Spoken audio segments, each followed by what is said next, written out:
Welcome back sa aking YouTube channel.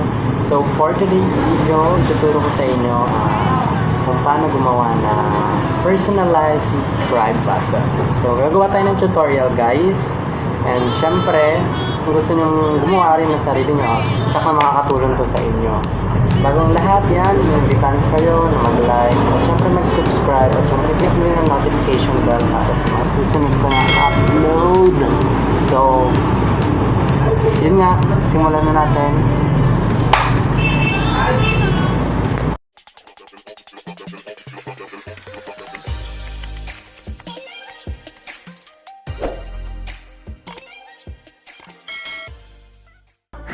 So, ayun nga guys, simulan natin mag-record. Tuturo ko sa inyo kung paano yung tutorial na ginawa ko. Pasensya na kayo sa ingay kasi nandito ako ngayon sa aming sa binabantayan kong tindahan. So, simulan na natin. Una, syempre, punta tayo sa ating KineMaster. Pagkatapos, piliin natin itong ratio natin na 16:9. Okay, so next natin na gagawin is dapat meron na tayong picture or logo ng yung YouTube channel, yung picture mo. I-PNG mo na siya, syempre. Then, mag-download ka rin ng subscribe button. Yan yung gagawin ko na lang. So, una, media. Choose tayo ng background. Ayan. Then, kulay green. Para maging green yan, click mo lang ito yung may color. Ayan. Tapos, palitan mo siya ng green. Ayan. Next na gagawin mo naman is adjust mo lang siya ng konti. Ayan. Bakit siya green? Kasi chroma key natin siya mamaya para maging ayun, makikita lang yung logo ng iyong subscribe button. So simulan na natin ulit. Next natin na gagawin ay magpunta tayo sa layer, then punta tayo sa overlay. Ayan. So yung overlay na yan, i-download nyo lang siya dyan sa market ng KineMaster. Free lang siya. So, pili tayo nito yung gusto na lang sa black and white. Ayan, black and white. Meron pa ba rito? Ito lang. So, kunin natin itong logo na ito. Ito, ayan. Para simple lang siya. Next na gagawin natin syempre is ayan, ayusin natin siya. Palakihin natin ng konti. Ayan, i-adjust pa natin yan mamaya. O, diba? Kahit bangki-bangking na yan, okay lang kasi tatanggalan naman natin siya ng kulay mamaya. Then, next natin na gagawin ay yan, mag-add tayo ng media, which is ang ating logo ng ating YouTube account. So, yan. Ito yung logo, ito kasi yung logo ko, ito ang gagamitin ko. So, gusto nyo, ganyan siya. Ayan. Ganyan nyo lang. Di ata pantay. Ayan. Diba? Pagkatapos, lagyan nyo na ng text. Lalagyan natin ng pangalan kasi Melvin's Home. Kasi Melvin's Home yung YouTube channel ko. Yeah. Melvin's Home. Ayan. Tanggalan lang natin siya ng shadow. Simple lang dapat. Then, palitan natin yung color. Gawin natin red kasi gusto ko red. Ayan o, diba? Then, kung gusto nyo, pwede rin kayo mamili kung anong gusto nyo na gamitin na font. So, ang gagamitin ko is itong Roboto Black. O, ayan. Simple lang. Yan.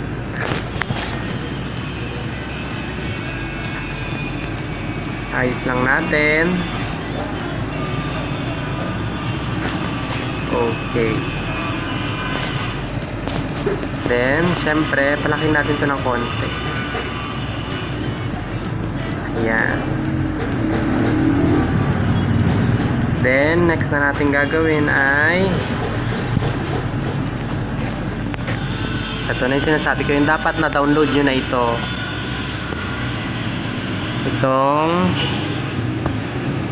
ito yung subscribe button. Ito siya oh.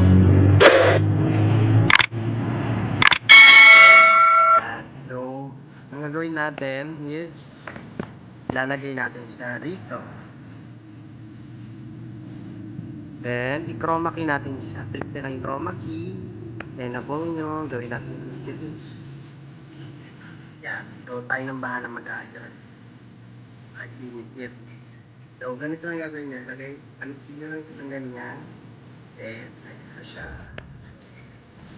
Tingnan natin guys.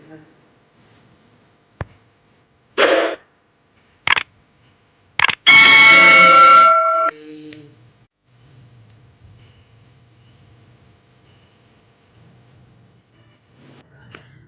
Ulit.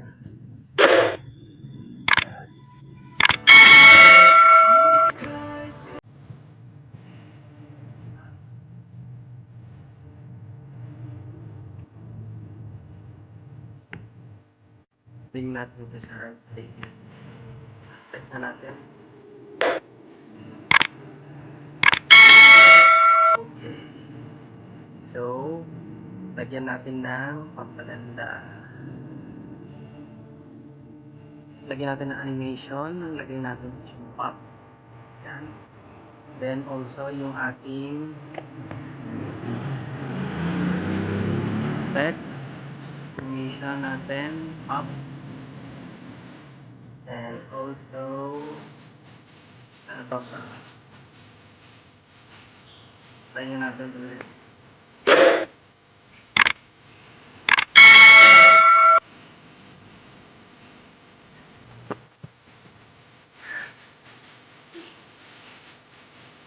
Nagawa na kayo ng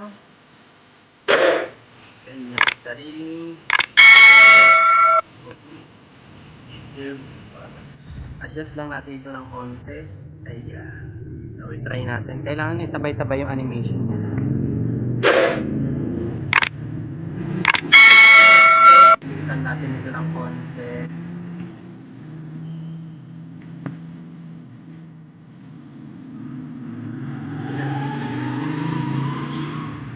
Ano ba?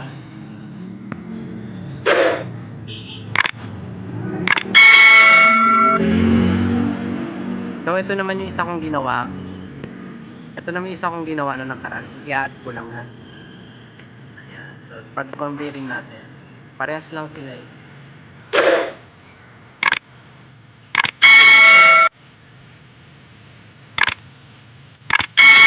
Diba? So, tanggalin ko na siya.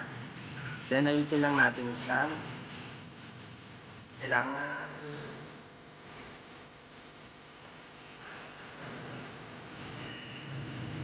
ayan.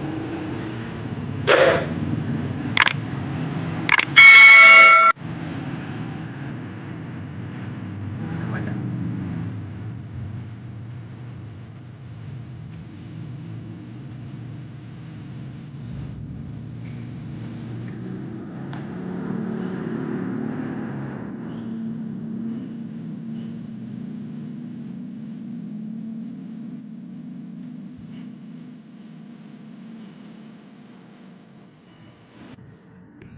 Okay. Let's finish it up.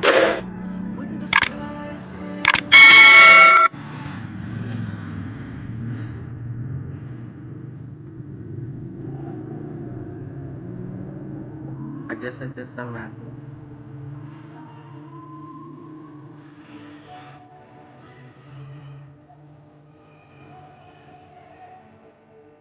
Okay na to. So, let's try again. Okay.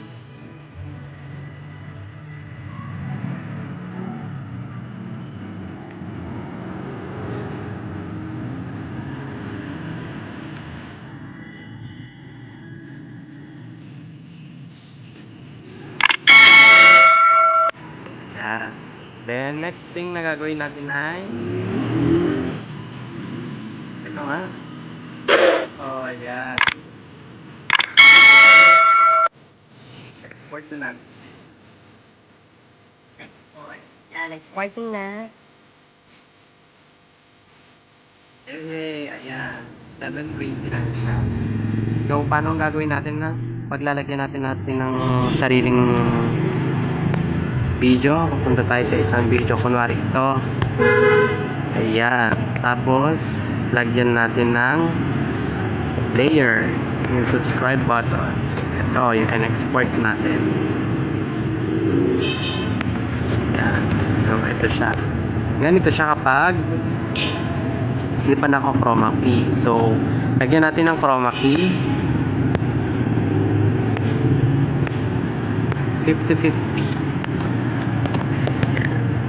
So, lagyan natin dito. So, try na natin.